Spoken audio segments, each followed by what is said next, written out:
नमस्कार दोस्तों, स्वागत है आपके अपने ही चैनल मास्टरमाइंड में। साथियों, ये सीरीज जो है यूथ कंपटीशन से है। अभी तक मैं फिजिक्स का 100 क्वेश्चन करा चुका हूँ और केमिस्ट्री का भी 100 क्वेश्चन करा चुका हूँ। अगर आप नहीं देखे हैं तो जाइए प्लेलिस्ट में और उसको देखिए। और 50 तक बायोलॉजी का भी करा चुके थे। इसके बाद हम 51 से करा रहे हैं यहाँ।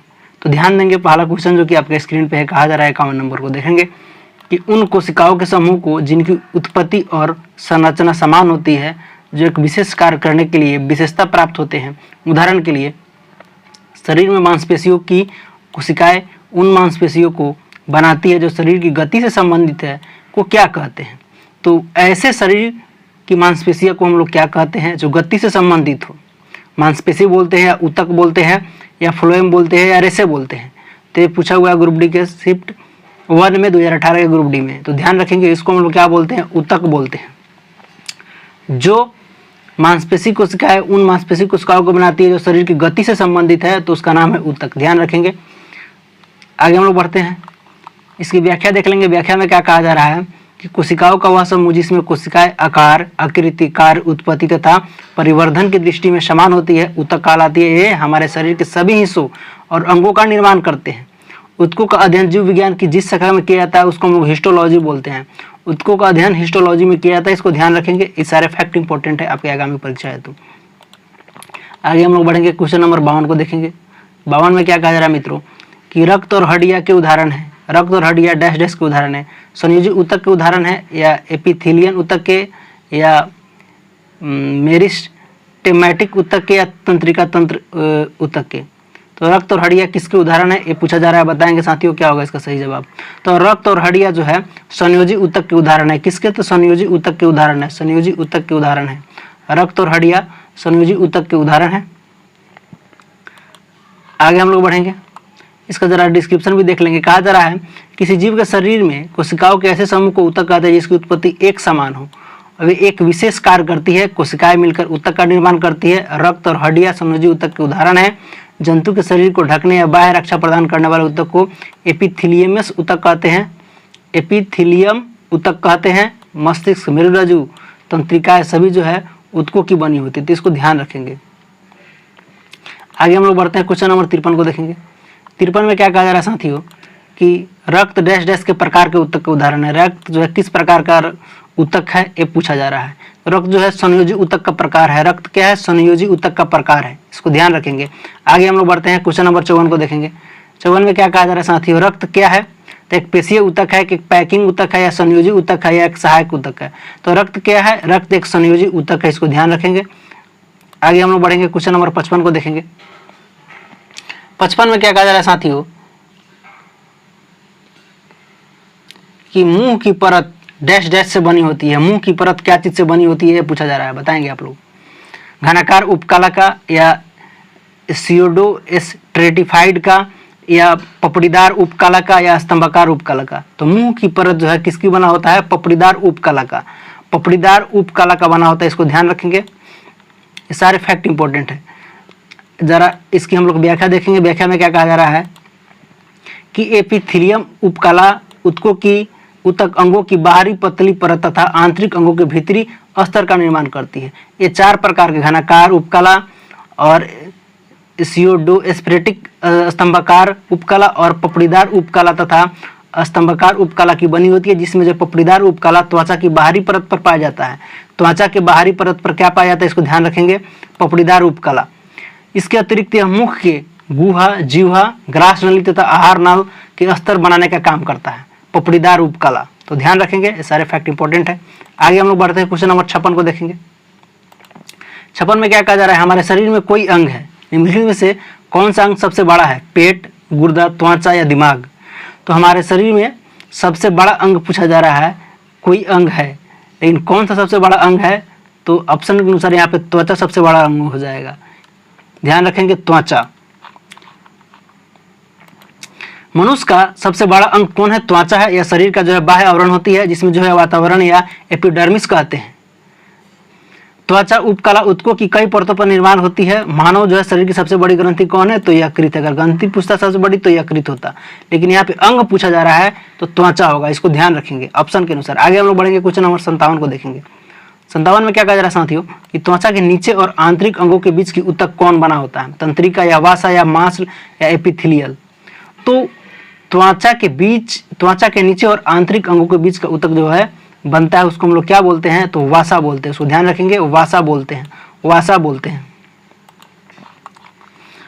संयोजी ऊतक जो है 3 प्रकार के होते हैं, लचीले संयोजी ऊतक और सघन संयोजी ऊतक और विशिष्टकृत संयोजी ऊतक।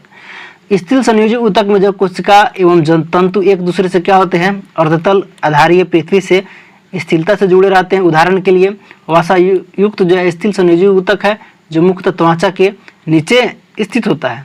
इस ऊतक की कोशिकाएं वासा संग्रहण के लिए विशिष्ट होती है। भोजन के जो पदार्थ उपयोग में नहीं आते हैं वे वासा के रूप में परिवर्तित होकर ऊतक के रूप में संग्रहित किए जाते हैं, तो इसको ध्यान रखेंगे। आगे हम लोग देखेंगे क्वेश्चन नंबर 58 में क्या कहा जा रहा है साथियों कि मनुष्यों में एक जो संयोजी ऊतक के उदाहरण को पहचाने। तो मनुष्यों में एक संयोजी ऊतक के उदाहरण कौन है, मांसपेशियां है या कोशिका है या हड्डी है या रेशे है, तो कौन है, हड्डी जो है संयोजी ऊतक का एक उदाहरण है। आगे हम लोग देखेंगे, कहा जा रहा है कि संयोजी ऊतक मानव शरीर में एक अंग को दूसरे अंग से जोड़ने का कार्य करता है। संयोजी ऊतकों का विशिष्ट जो है कार्य संयोजन करना, अंगों को आच्छादित करना, उन्हें सही स्थान पर रखना।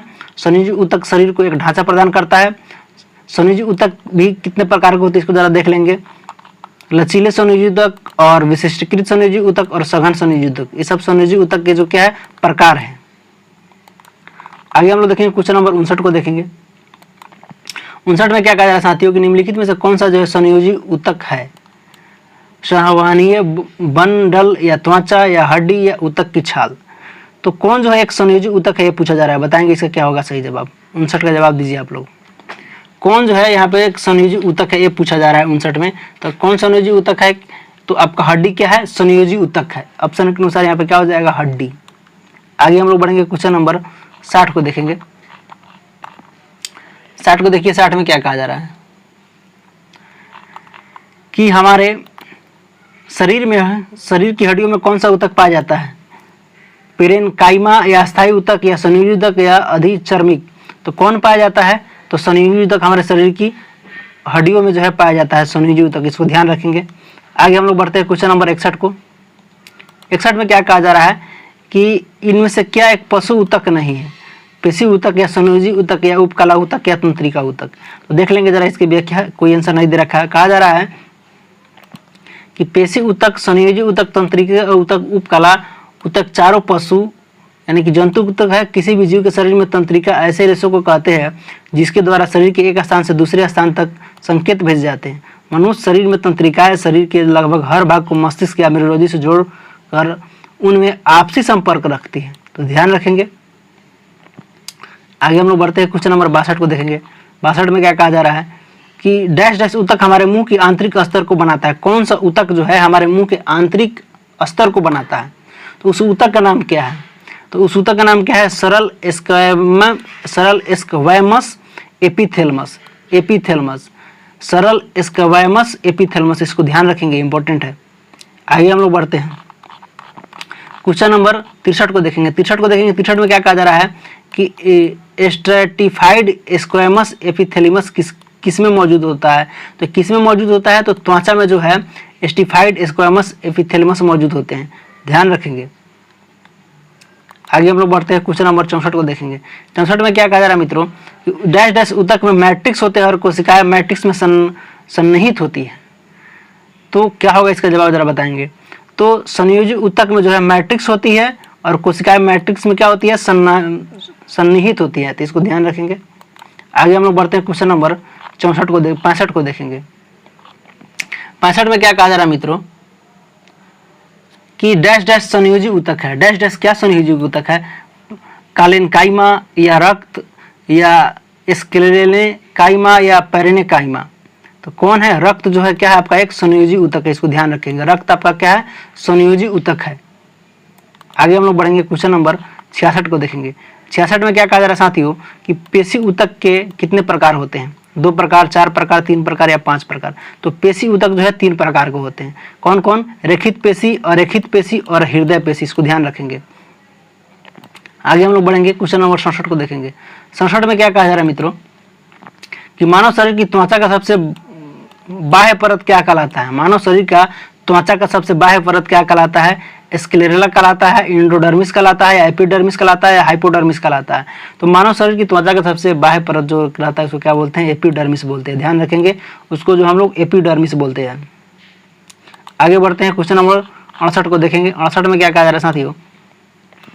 निम्न में से कौन सा जो हिस्सा मानव त्वचा का सबसे बाहरी हिस्सा है? एपिडर्मिस, डर्मिस, या हाइपोफर्मिस, या नर्व फाइबर? तो एपिडर्मिस क्या है? त्वचा का सबसे बाहरी हिस्सा होता है, इसको ध्यान रखेंगे, अभी भी पढ़े हैं। क्वेश्चन नंबर 69 को बनाइए। 69 को देखिए, 69 में क्या कहा जा रहा है कि निम्नलिखित में से संयोजी ऊतक नहीं है। कौन नहीं है ये बताना है। तंत्रिका कोशिका नहीं है, या उपास्थि नहीं है, तो ये तो है। अस्थि है, हड्डी ये भी तो है, रक्त ये भी है संयोजी ऊतक, लेकिन तंत्रिका कोशिका जो क्या है? संयोजी ऊतक ये नहीं है, इसको ध्यान रखेंगे। क्वेश्चन नंबर हम लोग नेक्स्ट की तरफ बढ़ेंगे, 70 की तरफ देखेंगे। 70 को देखेंगे। 70 में क्या कहा जा रहा है कि स्क्वैमस एपिथेलेमस ऊतक जो है फेफड़ों के अलवेली और जानवरों के अन्य हिस्सों में पाया जाता है, जहां डैश डैश संकुचन और विश्राम होता है। अस्थायी नहीं, एक और नियमित। तो क्या होगा इसका जवाब? तो अस्थायी क्या होता है? स्क्वैमस एपिथेलेमस ऊतक फेफड़ों के अलवेली और जानवरों को अन्य हिस्सों में पाया जाता है, जहां अस्थायी संकुचन और विश्राम होता है। तो इसको ध्यान रखेंगे। आगे हम लोग बढ़ते हैं, क्वेश्चन नंबर 71 को देखेंगे। 71 में क्या कहा जा रहा है? किस प्रकार की कोशिका जो है कोशिका से त्वचा बनी है? अधिचर्म कोशिका से, या मृदुतक से, या स्थानीय ऊतक से, या संयोजी ऊतक से? तो अधिचर्म कोशिका से जो है त्वचा बनी होती है। ध्यान रखेंगे, अधिचर्म कोशिका से त्वचा बनी है। अधिचर्म कोशिका से त्वचा बनी होती है, इसको ध्यान रखेंगे, इंपॉर्टेंट है। क्वेश्चन नंबर 72 को बनाइए। 72 को देखिए। 72 में क्या कहा जा रहा है कि डैश डैश ऊतक के प्रकार ग्रंथियां बनाते हैं? तंत्रिका, या एपिथेलियल, या मांसपेशी, या संयोजी? तो एपिथेलियल जो है ऊतक के प्रकार ग्रंथियां बनाने का काम करता है, इसको ध्यान रखेंगे, एपिथेलियल। आगे हम लोग बढ़ते हैं, क्वेश्चन नंबर 73 को देखेंगे। 73 में क्या कहा जा रहा है साथियों कि जंतु कोशिकाओं में वृक्क को यांत्रिक समर्थन प्रदान करने के लिए एपिथेलियम इसकी यांत्रिक परत का निर्माण करती है। कौन? आयतफलकी, या ग्रंथमय, या सालकी, या स्तंभाकार? तो ये आयतफलकी जो है एपिथेलियस इसकी आंतरिक परत निर्मित करता है, तो ध्यान रखेंगे, आयतफलकी होगा यहाँ पर सही जवाब। आगे हम लोग बढ़ते हैं, क्वेश्चन नंबर 74 को देखेंगे। 74 में क्या कहा जा रहा है साथियों कि डैश डैश ऊतक के प्रकार ग्रंथियां बनाते हैं? तंत्रिका, या एपिथेलियल, या मांसपेशी, या संयोजी? तो एपिथेलियल जो है ऊतक के प्रकार ग्रंथियां बनाने का काम करता है, एपिथेलियल, इसको ध्यान रखेंगे। आगे हम लोग बढ़ते हैं, क्वेश्चन नंबर 75 को देखेंगे। 75 में क्या कहा जा रहा है कि हिस्टामिन स्रावक कोशिका डैश डैश में पाई जाती है? संयोजी ऊतकों में, या फेफड़ों में, या तंत्रिका ऊतकों में, या पेशी ऊतकों में? तो हिस्टामिन स्रावक कोशिका जो है संयोजी ऊतकों में पाया जाता है, इसको ध्यान रखेंगे, संयोजी ऊतकों में पाया जाता है। क्वेश्चन नंबर 76 को बनाइए। 76 को देखिए। 76 में क्या कहा जा रहा है कि अवकाशोतक डैश डैश के बीच एक पूरक ऊतक का काम करता है? त्वचा और मांसपेशिया के बीच, त्वचा और हड्डियां के बीच, रक्त और त्वचा के बीच, हड्डी और मांसपेशिया के बीच? तो अवकाशोतक जो है त्वचा और मांसपेशिया के एक पूरक ऊतक का काम करने का काम करता है, त्वचा और मांसपेशिया के बीच। आगे हम लोग बढ़ेंगे, क्वेश्चन नंबर 77 को देखेंगे। 77 में क्या कहा जा रहा है कि निम्न में से लाल संवहनीय संयोजी ऊतक है? कौन? प्लाज्मा, श्वेत रुधिर कनिकाएं, या रुधिर, या लाल रुधिर कनिकाएं? तो रुधिर जो है संवहनीय ऊतक है, इसको ध्यान रखेंगे। रुधिर जो है क्या होता है?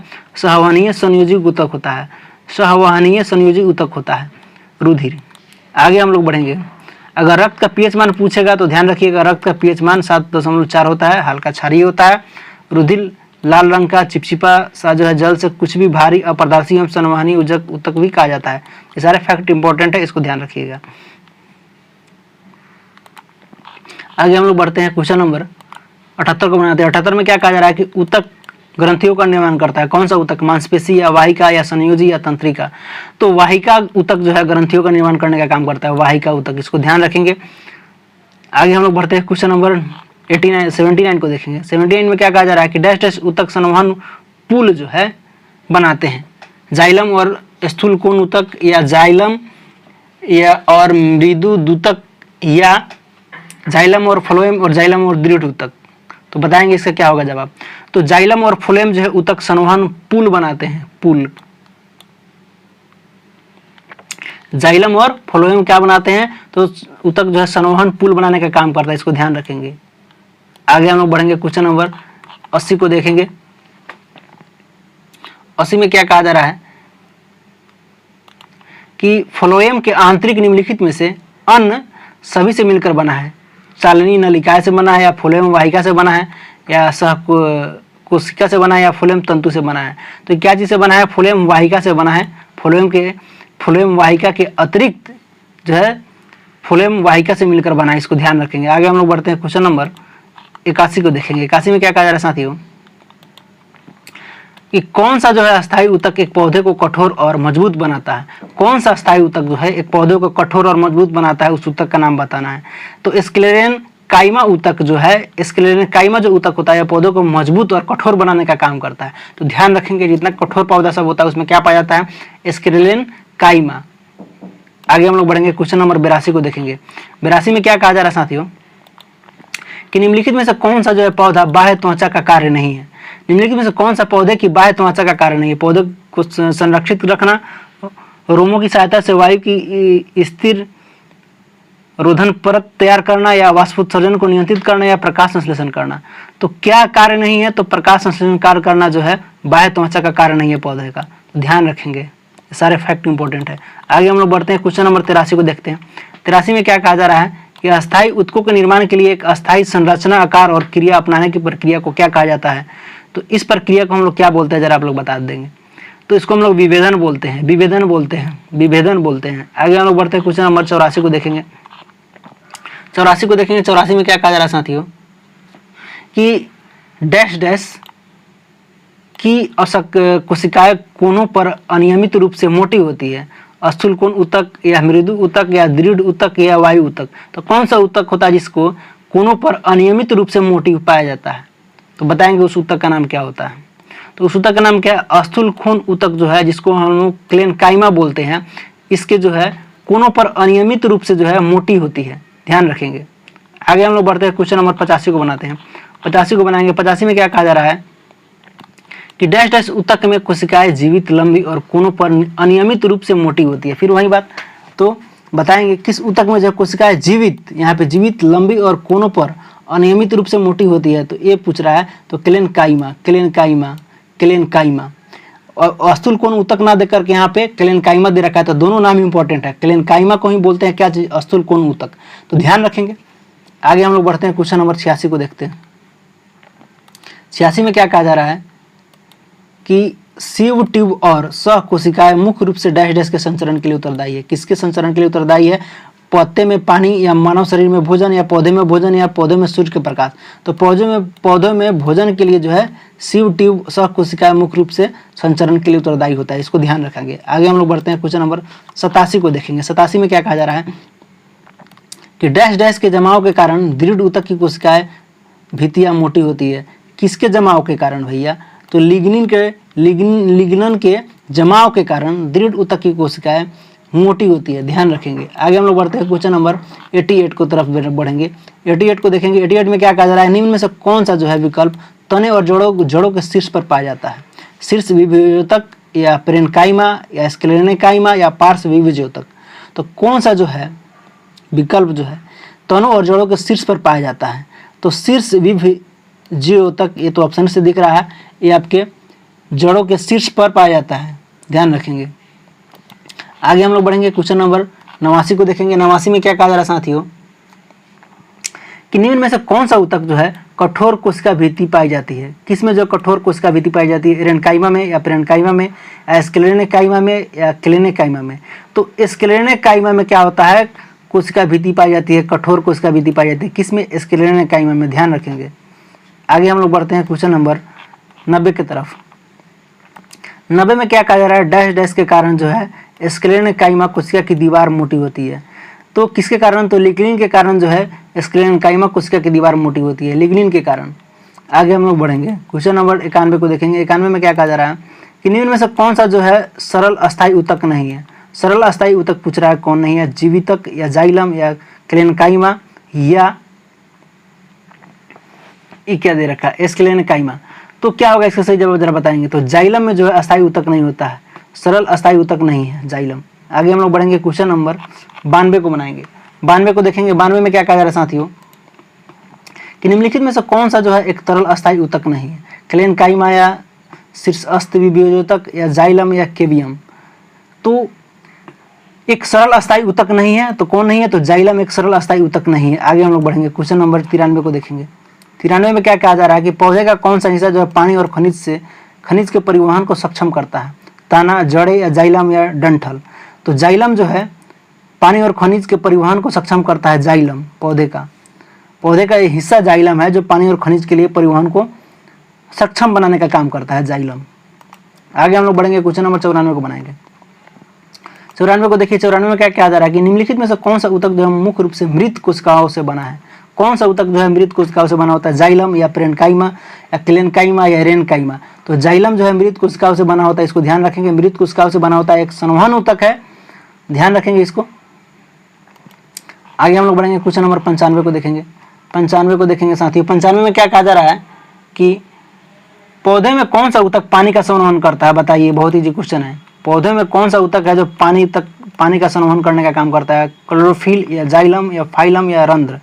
तो जाइलम जो है पौधे में पानी का संवहन करने का काम करता है, जाइलम, ध्यान रखेंगे। आगे बढ़ते हैं क्वेश्चन नंबर 96 की तरफ। 96 को देखेंगे। 96 में क्या कहा जा रहा है, निम्न में से कौन सी जीव कोशिकाएं जड़ों से पौधों के अन्य भागों तक जल का परिचालन करती है, फ्लोएम, वाहिका, चालन नालिका या जाइलम। तो जाइलम जो क्या करता है, पौधों के अन्य भागों तक जल का परिचालन करता है। अभी पढ़े फिर रिपीट कर दिया, तो ध्यान रखेंगे।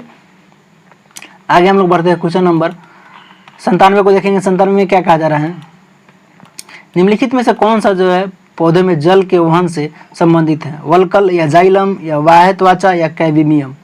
तो इसका जवाब देंगे आप लोग, क्या होगा इसका सही जवाब। तो वल्कम या जाइलम या वाह्य त्वचा या कैबिमियम। तो कहा जा रहा है कि पौधे के जल से वहन से संबंधित है, तो जाइलम जल के वहन से संबंधित है, संवहन से संबंधित है, जाइलम।